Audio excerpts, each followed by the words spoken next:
जनपद मुजफ्फरनगर के जिला चिकित्सालय परिसर में स्थित सेमिनार हॉल में संचारी रोग नियंत्रण अभियान के अंतर्गत एक कार्यशाला का आयोजन किया गया। इस कार्यशाला के अंतर्गत मुख्य अतिथि के तौर पर जिला पंचायत अध्यक्ष वीरपाल निरवाल मौजूद रहे, जिन्होंने संचारी रोग नियंत्रण अभियान का मुख्य चिकित्साधिकारी के साथ फीता काटकर शुभारंभ किया। इस कार्यशाला के अंतर्गत मुख्य चिकित्साधिकारी डॉक्टर महावीर सिंह फौजदार के साथ साथ अन्य विभागों से जुड़े डॉक्टर मौजूद रहे। इस कार्यशाला के अंतर्गत आई हुई आशाओं को संचारी रोग नियंत्रण हेतु जागरूक किया गया। इस दौरान आशाओं को बताया गया कि वह घर घर जाकर महिलाओं और लोगों को जागरूक करने का कार्य करें, लोगों को संचारी रोगों से बचाव हेतु जागरूक करें, उन्हें समझाएं कि दरवाजे या खिड़कियों पर जाली लगाएं, नियमित मच्छरदानी का प्रयोग करें, मच्छर रोधी उपाय अपनाएं, अपने आसपास व नालियों में गंदा पानी न जमा होने दें, पशुओं के बाड़े घर को साफ सुथरा रखें, खुले में शौच न करें, नियमित शौचालय का इस्तेमाल करें, कुपोषित बच्चों का विशेष तौर पर ध्यान रखा जाए, खाने से पहले साबुन से अपने हाथों को अच्छी तरह से धोएं, पानी की टंकी को पूरी तरीके से ढक कर रखें, घर और कार्यस्थल के आसपास पानी ना जमा होने दें, कूलर, गमले, फ्रिज आदि के ट्रे को सप्ताह में जरूर खाली करें। इन सभी बातों के बारे में आशाओं को जागरूक किया गया। इसी के साथ उन्हें यह भी बताया गया कि अगर क्षेत्र में किसी व्यक्ति को बुखार आता है तो उसे बुखार से बचाव हेतु क्या क्या सावधानियां रहनी चाहिए, इन बातों को लेकर के जागरूक किया गया। इसी के साथ साथ जिला पंचायत अध्यक्ष व मुख्य चिकित्सा अधिकारी के द्वारा संचारी रोग नियंत्रण एवं दस्तक अभियान के अंतर्गत आशाओं एवं डॉक्टर को शपथ दिलाई गई। कार्यशाला के पश्चात मुख्य चिकित्सा अधिकारी और जिला पंचायत अध्यक्ष के द्वारा संचारी रोग नियंत्रण जागरूकता वाहन को जिला चिकित्सालय परिसर से हरी झंडी दिखाकर रवाना किया गया। यह प्रचार प्रसार वाहन जनपद मुजफ्फरनगर के विभिन्न क्षेत्रों में जाकर लोगों को संचारी रोग नियंत्रण के बारे में जागरूक करने का काम करेगा। जनपद मुजफ्फरनगर से संवाददाता तनवीर मलिक की रिपोर्ट। सर, आज किस तरह का आंदोलन है, किस तरह की ये आज जो संचारी रोग अभियान है उसकी शुरुआत है और ये माननीय मुख्यमंत्री जी की प्राथमिकता का कार्यक्रम है और ये वर्ष में 3 बार चलाया जाता है। ये जुलाई में ये अभियान 1 जुलाई से 31 जुलाई तक चलाया जा रहा है। इसकी सारी तैयारियां हमने अपने स्तर से कर ली हैं।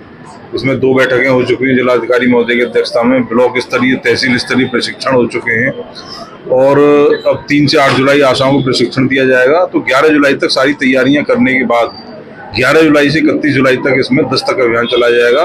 इसमें दस्तक अभियान में आशा और आंगनवाड़ी घर घर जाती हैं, दस्तक दे के देखती हैं वहाँ, और इसमें 5 तरीके की बीमारियों के मरीज ढूंढे जाते हैं। एक तो जो इन्फ्लुएंजा लाइक इलनेस होती है जिसमें सर्दी जुकाम बुखार के मरीज होते हैं, और दूसरे सांस से संबंधित जो बुखार के साथ मरीज होते हैं, टीबी के मरीज होते हैं तीसरे नंबर पर, चौथे में कुष्ठ रोगी होते हैं, और आंगनवाड़ी भी जाती है बहनें साथ में, तो कुपोषित बच्चों को भी देखते हैं।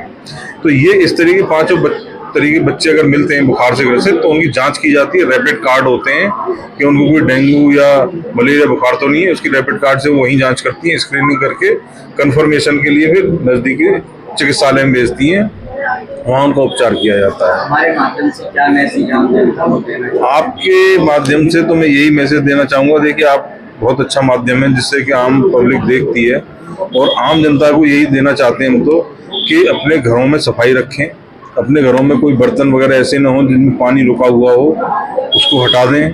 कूलर वगैरह में है, जैसे फ्रिज के नीचे की ट्रे होती है उसमें पानी जमा रहता है, और अपने घर के आसपास बाहर नालियों में भी अगर कर सकते हैं तो सफाई करवाएं, क्योंकि इसमें सबसे ज्यादा जो बीमारियां हैं उन पर ध्यान दिया गया मच्छर जनित रोगों पे।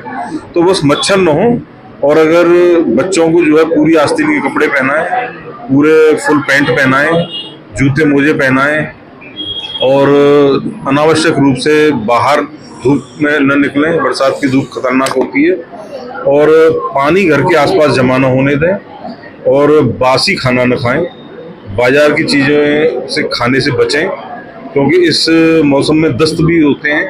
और एक भारत सरकार का स्टॉप डायरिया कैंपेन भी चल रहा है जिसमें कि हम 5 साल से छोटे बच्चों को दस्त से बचाने के तरीके भी बता रहे हैं। तो उनमें सबसे महत्वपूर्ण यही है, साधारण सी बात है कि ज़्यादातर बीमारियां जो होती हैं पेट से संबंधित वो दूषित पानी से होती हैं और मच्छर जनित बीमारियों से रोकने के लिए। तो इन 2 चीज़ों पर आप लोगों के माध्यम से मैं चाहूँगा कि जनता जागरूक हो और इन चीज़ों पर ध्यान दें। धन्यवाद। आज यहाँ जिला चिकित्सालय में मुख्य चिकित्सा अधिकारी जी के माध्यम से विशेष संचारी रोग नियंत्रण अभियान कार्यक्रम की शुरुआत हुई। ये अभियान 1 जुलाई से 31 जुलाई तक चलेगा। नीचे वाहन खड़े हुए हैं, उनको हरी झंडी दिखाकर और पूरे शहर में उनको लोगों को जागरूक करने के लिए भेजा जाएगा। किस तरह की जागरूकता होगी इस अभियान से, क्या है ये अभियान? ये अब जो हैजा, उल्टी, दस्त, इस तरह के जो रोग हैं, जो फैलने वाले रोग हैं, जो संचारी रोग हैं, अब बरसात के दिनों में उनमें ज़्यादा फैलने की संभावना रहती है। इसीलिए लोगों को जागरूक करने के लिए और इस आपदा से बचाने के लिए ये जागरूकता अभियान चलाया है। कितने दिन तक ये अभियान चलेगा? ये 1 जुलाई से 31 जुलाई तक चलेगा और 11 तारीख से फिर 31 जुलाई तक 10 तक अभियान चलेगा। घर घर जाकर हमारी आशाएं बहनें, आंगनबाड़ी कार्यकर्ता वो घर घर जाएंगे और दस्तक देंगे और लोगों को जागरूक करेंगे। किसी घर में कोई बीमार इस तरह का होगा तो उनको अस्पताल तक पहुंचाने की व्यवस्था भी करेंगे।